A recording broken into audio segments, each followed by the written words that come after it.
Olá, sejam todos muito bem-vindos ao primeiro Pode Mais, o podcast da AC+. Nós estamos aqui hoje com o Heitor Abreu. Seja muito bem-vindo, Heitor.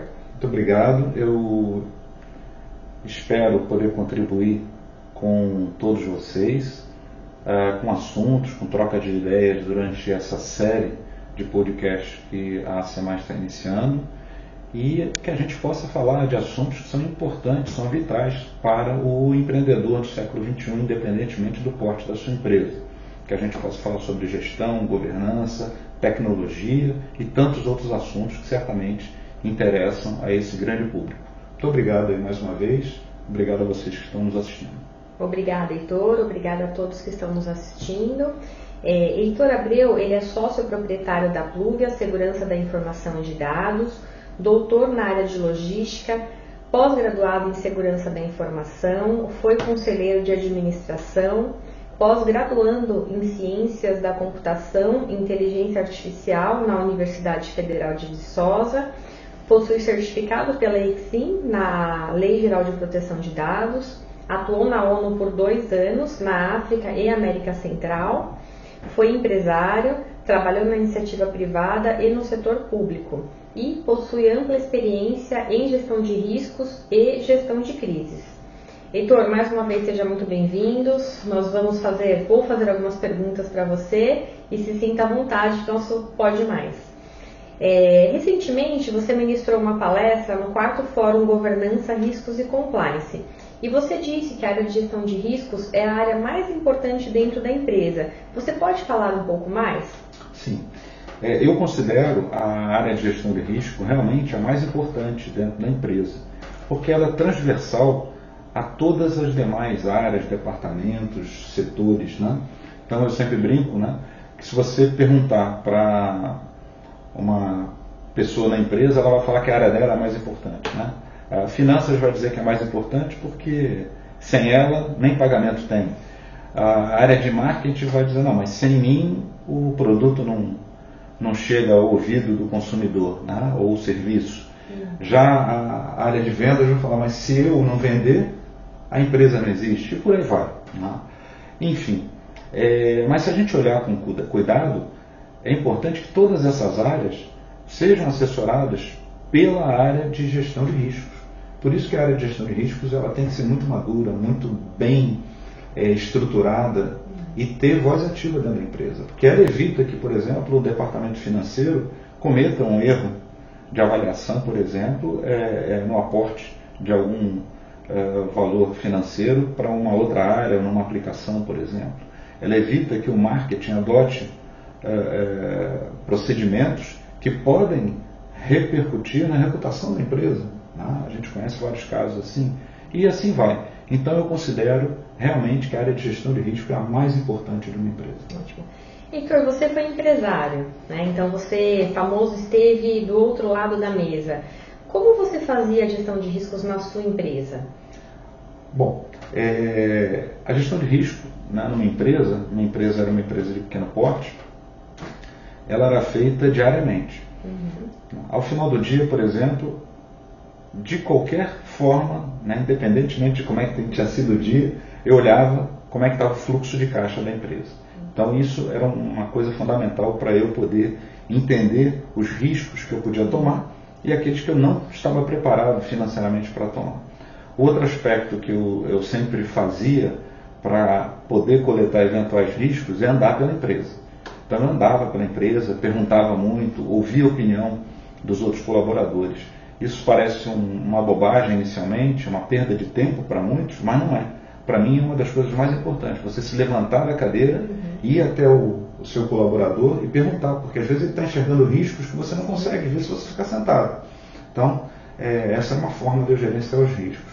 Eu anotava esses riscos até numa planilha de Excel que eu tinha e ia acompanhando, olha, o risco A, ele está acontecendo dessa forma, como é que eu posso melhorar, o que a gente pode fazer, conversava com os colaboradores para pedir opinião, muitas das opiniões eram excepcionais. Então, dessa forma que eu conseguia fazer a gestão de risco da empresa. Ótimo. Então vejam, né, gestão de riscos, muitos empresários pensam que é para grandes empresas, mas não, a gestão de riscos ela deve ser feita independente do porte da sua empresa. Então às vezes é uma empresa de pequeno porte, mas o gestor, o dono, ele tem que entender de risco para administrar esses riscos no dia a dia.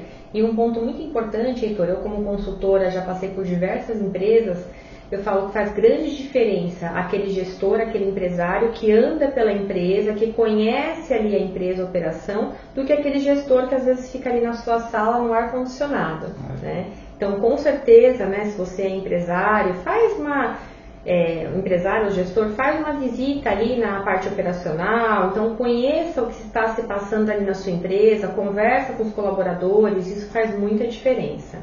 Né?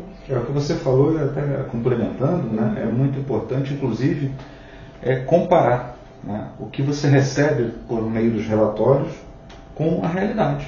E a realidade você só vai conhecer se você realmente descer, sair da sua sala, ir lá conversar com os colaboradores, com os próprios diretores, né, com todo mundo, para você ver, às vezes, pequenos equívocos, enganos que ocorreram num relatório e você se preparar realmente para os riscos que estão, né, se mostrando ali. E quando você se prepara, o resultado é sempre bom.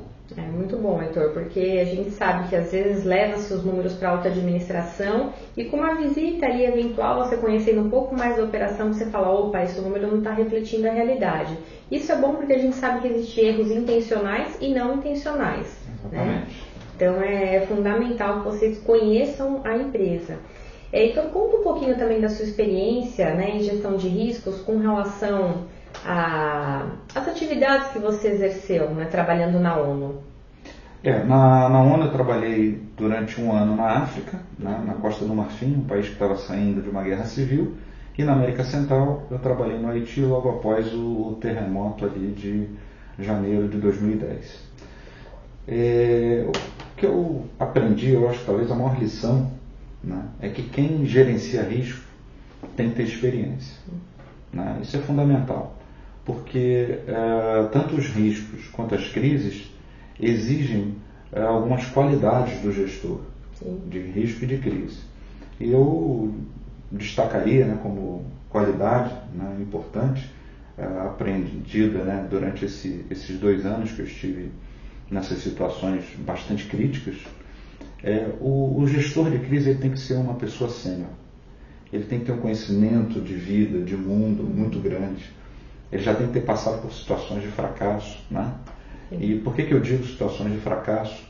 Porque o gestor de risco ele trabalha na penumbra. Ele não consegue ver entre ele e o eventual risco, tem uma penumbra, uma nuvem, uma névoa, que ele não consegue enxergar tudo que tem depois. Ele não é um futurólogo, né? E nem poderia ser. Então ele tem que tomar suas decisões em cima de dados incompletos. E é preciso que se entenda isso. Ele tem que ter coragem para fazer isso. Né? Ele tem que ser prudente.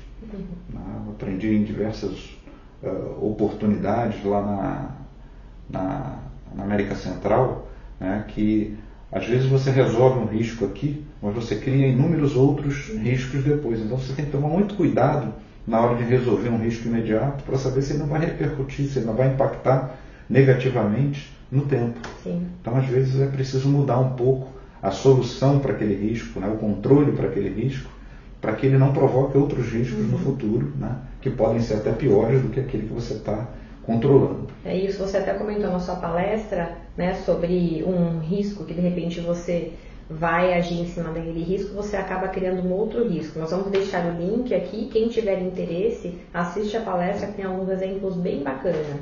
Isso aí. Heitor, no contexto do mundo hipertecnológico que nós vivemos, né, como você vê a importância da gestão de riscos? Eu vejo ela como fundamental. Né? Como eu disse, é uma opinião que o risco ele é a área mais importante de uma empresa. E com a entrada de tecnologias, né, disruptivas, começando lá atrás com a internet, hoje, né, a gente pode falar da inteligência artificial, que tem sido muito utilizada, é preciso uma gestão de risco talvez um pouco diferenciada. Por que eu digo isso? porque os ativos tecnológicos, eles implicam em outras necessidades que a gente não estava acostumado. Sim. Então, por exemplo, na área de tecnologia, o gestor de risco, por menor que seja o empreendimento dele, ele tem que estar atento. Se o sistema que eu utilizo, por exemplo, para me comunicar com o meu fornecedor cair, qual é a alternativa? Qual é o plano de contingência que eu tenho?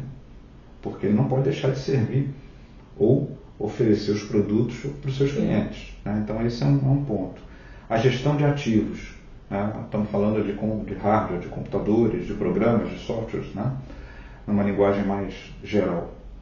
Ela é fundamental. Né? Eu tenho hardware reserva, por exemplo. Eu tenho um computador que seja reserva, porque se aquele cair no chão, quebrar, eu posso substituir. Eu tenho um restaurante, o pessoal utiliza tablet. Eu tenho um tablet reserva para substituir um que eventualmente caia uma água, um vinho, alguma coisa, né, que esteja na mesa. Isso é importante. Isso é gestão de riscos no mundo tecnológico. Além disso, tem a parte de segurança da informação. Né?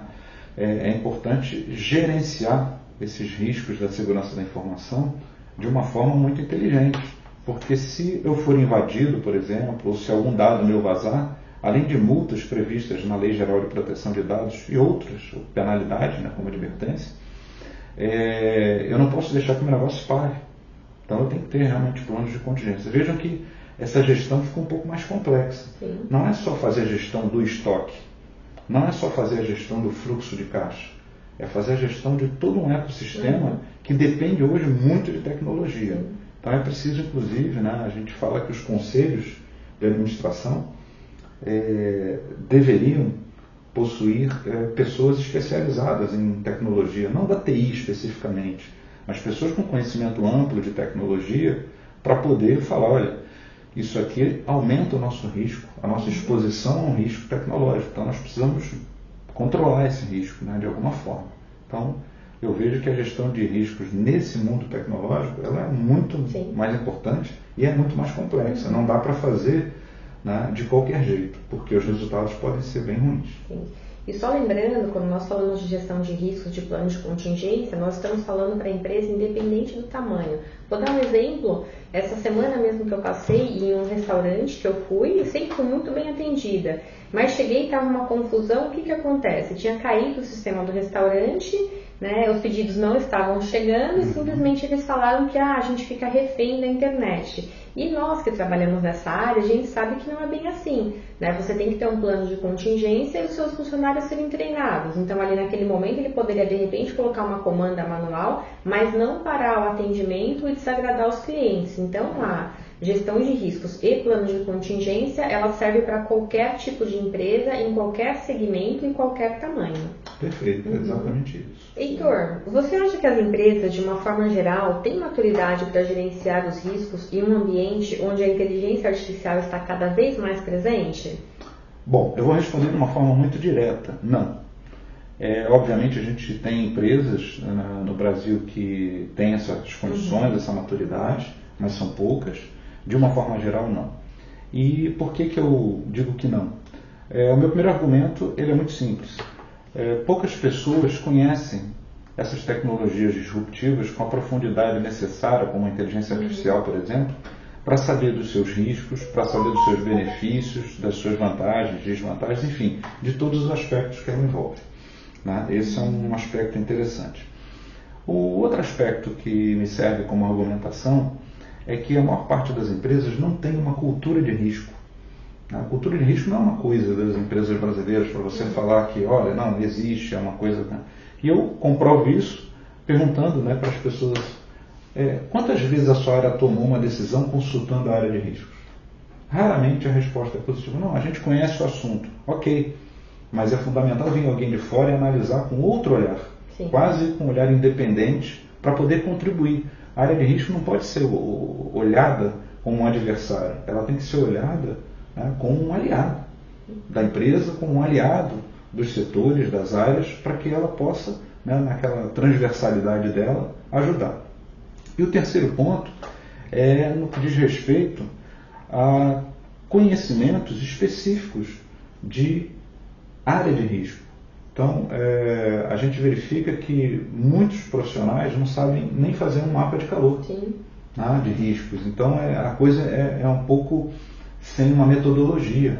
Né? E por falar em metodologia, é preciso que se utilize qualquer uma. Pode ser a ISO 31000, se for mais tecnológico, problema ISO 27005, COSO, enfim, qualquer metodologia. Mas é importante que na cultura da empresa todos usem a mesma metodologia, porque senão vai ficar uma comunicação difícil, né? Nós vamos ter muito gap ali na comunicação. Então é importante trabalhar nesse sentido. Por isso que eu digo que a maturidade nessa área não é muito alta. Sim. E eu sempre me perguntam, Ana, qual metodologia utilizar? Eu falo a mais simples, né? Aquela que funciona na sua empresa. E como o Heitor comentou, a área de gestão de riscos ela vai adquirindo maturidade ao longo do tempo. Então as pessoas não conseguem chegar hoje e implantar a gestão de riscos amanhã em toda a empresa. Faça um projeto piloto inicialmente com uma área e vai desenvolvendo nas outras áreas da empresa. Outro ponto importante também comentado um exemplo, se eu fosse diretora de qualquer área dentro da empresa, eu iria querer conversar com a gestão de riscos. Para quê? Para saber quais são os riscos da minha área. Por quê? Às vezes eu conheço o processo, mas eu não conheço a metodologia. Então a área de gestão de riscos, ela ajuda você a identificar os riscos da sua área. Então é sempre importante essa conexão da gestão de riscos com todas as áreas dentro da empresa. Inclusive quando você for lançar um novo produto ou um novo projeto, chama a área de gestão de riscos para que ele ajude a identificar os riscos. Né? Isso aí, só complementando, Ana, é muito importante o que você falou. No lançamento, por exemplo, de um novo projeto, a gestão de risco tem que acompanhar todo o ciclo de vida daquele projeto, daquele produto, daquele serviço. Por quê? Porque se houver um risco não identificado e ele aparecer depois do lançamento, isso vai contribuir muito para o impacto negativo na reputação da empresa. Então a gente tem que também, não é só o dinheiro, é a reputação da empresa, são as pessoas, tem uma série de aspectos que devem ser considerados na hora de você, por exemplo, lançar um produto ou um serviço. Heitor, as pessoas sempre falam, Ana, fiz curso de gestão de riscos, fiz treinamento, mas quando chega na prática tem aquela dificuldade de implantar a gestão de riscos.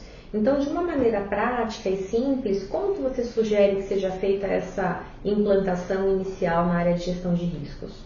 Olha, eu sempre sugiro que o primeiro passo é convencer a alta administração.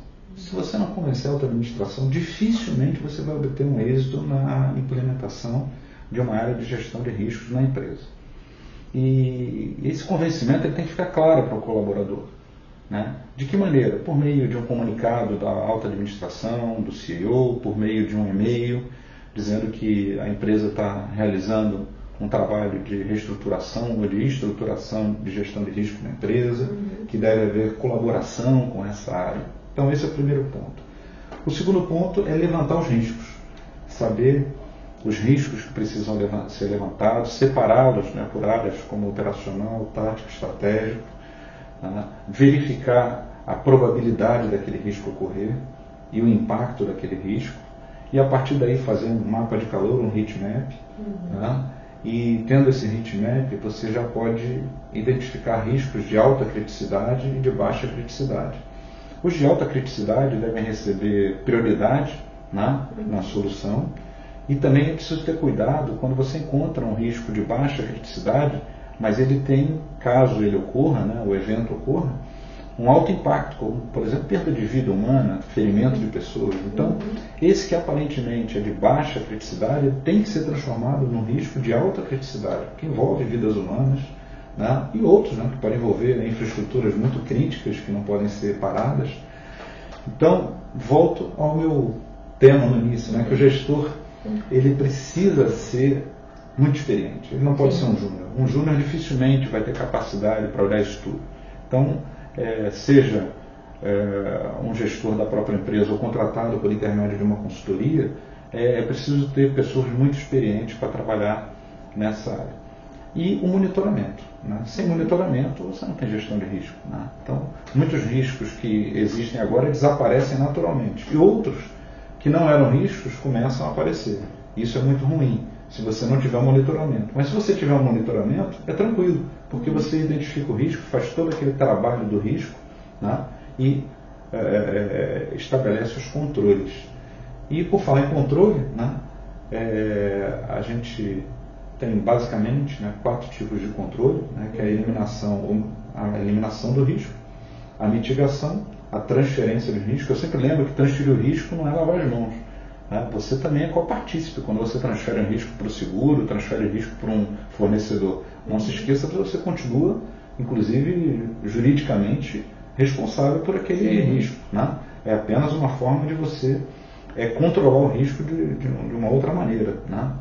E aceitação do risco. Então são esses controles aí, né? A eliminação, a mitigação, a transferência e a aceitação do risco. São as tratativas, né, para o risco. São as tratativas para o risco. E para cada tratativa você vai ter que ter um plano de tratativa ou de controle. Que eu sempre falo que o 5W2H ele é muito simples, muito bom e faz parte do monitoramento. Você monitora os riscos e monitora também como estão sendo realizadas as tratativas para controle do risco. Sim. Heitor, você falou um ponto muito importante com relação ao convencimento da alta administração. Eu sempre falo que convencer a alta administração não é você chegar com uma planilha e falar, olha, eu preciso de um orçamento para a gestão de riscos. Não. Você vai ter que explicar o que é gestão de riscos, quais são os benefícios para a empresa, como eu comentei já, dependendo do porte da empresa, e por que deve que ser implantado aquilo. E a área de gestão de riscos, ela nunca começa com uma equipe grande. Normalmente começa com uma consultoria pequena ou um colaborador. E aí o empresário, o gestor vai entendendo o que é risco, quais são os benefícios para a empresa, aí sim que a área de riscos vai ampliando, tomando forma ali dentro da empresa e ganhando maturidade. Outro ponto importante que você falou é com relação à vida humana. Existe um protocolo para perdas de vida humana que quem trabalha em gestão de riscos é muito importante conhecer.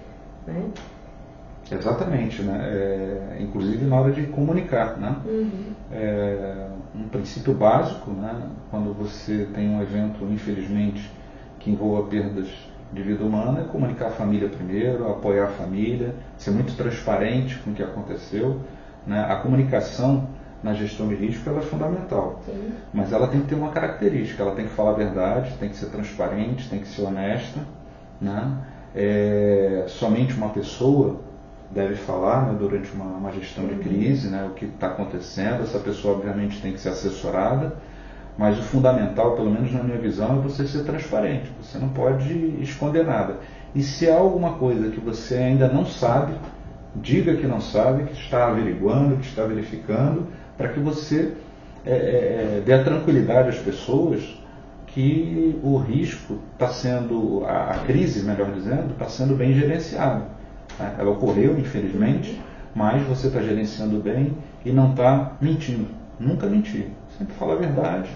E o que não souber, o que não puder ser falado, por exemplo, por uma questão de sigilo nas investigações, etc., ser explicado. Olha, eu não posso tocar nesse assunto ainda, porque até juridicamente fomos orientados a estender mais a investigação para que a gente possa realmente falar o que houve. Então, esse aspecto que você falou é muito importante. Leva a gente um pouco para a área de gestão de crise, que é uma área muito importante. Heitor, nós estamos indo para o final, essa é a última questão. Quais são os principais erros que são mais prejudiciais na implantação da gestão de riscos? Olha, eu diria que o principal erro é não implantar. Se você não tem uma área de gestão de risco, ou estabeleça ela dentro da sua empresa, ou contrate uma consultoria, para que você possa iniciar esse trabalho. Esse é o principal erro. O segundo erro é querer que a área de gestão de risco ela tenha um desempenho rápido durante a sua implantação. Então, não espere isso. E se isso acontecer, é porque tem alguma coisa errada. Porque a área de implantação de risco, no início, ela é demorada. Depois ela cresce até geometricamente, exponencialmente. Então, é muito importante você entender que ela vai começar devagar, como eu falei, com um projeto piloto, depois ela vai fazer melhorias nesse projeto piloto até ele ficar bom e passar para uma fase incremental em toda a empresa. Então, esse é o segundo aspecto. Cuidado se começar muito rápido. O terceiro aspecto, como eu falei, é ter na área de gestão de risco uma chefia, uma direção júnior. Não pode. Ela tem que conhecer o negócio, ela tem que ter algumas características como prudência. Um bom diretor de risco, enfim, seja o nome que a empresa dê, tem que ser muito prudente. Ele tem que ser muito cético, né? Porque ele vai receber muitas informações e ele tem que verificar realmente a veracidade daquilo, se aquela probabilidade, aquele impacto. Ele tem que ser humilde, porque no momento em que ele faz o levantamento dos riscos e começa a fazer o estudo qualitativo, ou seja, probabilidade versus impacto, ele vai precisar conversar com as pessoas e ouvir opiniões diferentes. Isso é muito importante. Tem que saber ouvir opiniões diferentes para chegar na melhor, como eu poderia dizer, na melhor solução para controlar aquele risco. Outro aspecto que também a gente vê que acontece muito, você tem um excelente plano de gestão de risco, mas não tem monitoramento. Então não adianta. Se você não tem monitoramento, tem que imaginar o seguinte: o plano de gestão de risco é uma fotografia. O monitoramento, ele vê o filme inteiro, o tempo todo. É um filme sem fim, porque os riscos são dinâmicos. Sim. Então é preciso ter um monitoramento sempre, né? Um outro erro que eu poderia destacar aqui, que me veio à mente, é a falta de atenção da alta administração, né?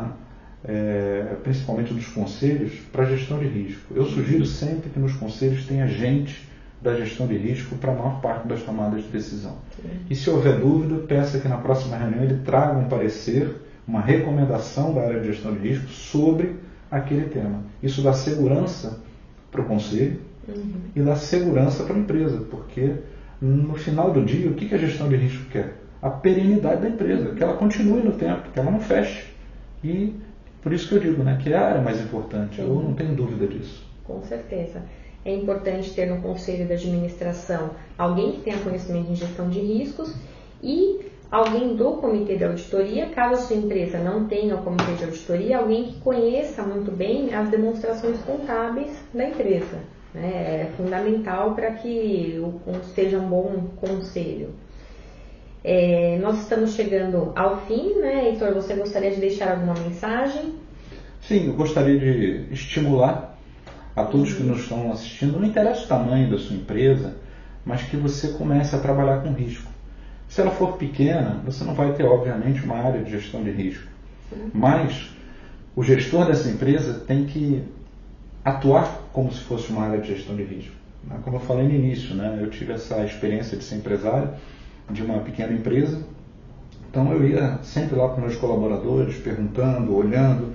É importante olhar para fora da empresa, ver como é que está o contexto do mercado, do setor que aquela empresa atua, olhar para a economia, né, de uma forma geral, e olhar, né, para aspectos que possam impactar a reputação da empresa. Eu sempre falo que risco não é só dinheiro, não. Risco é reputação, é preocupação com os colaboradores, preocupação com a infraestrutura, óbvio, preocupação com a parte financeira, mas a gente tem que olhar isso tudo de uma forma bastante geral. Então, é esse que é o conselho que eu dou. Se você não tem uma área de risco, cria uma agora. Heitor, agradeço mais uma vez a sua participação. Muito bom um bate-papo aqui com você. Nós vamos para outras séries, outros podcasts com a sua presença e de outras pessoas também. Agradeço a todos que estão nos assistindo. Se você tem algum tema que você gostaria que a gente conversasse com relação à gestão, governança, auditoria interna, inteligência artificial, coloque nos comentários ou nas nossas redes sociais. E mais uma vez agradeço a presença de todos e até o nosso próximo Pode Mais. Muito obrigado.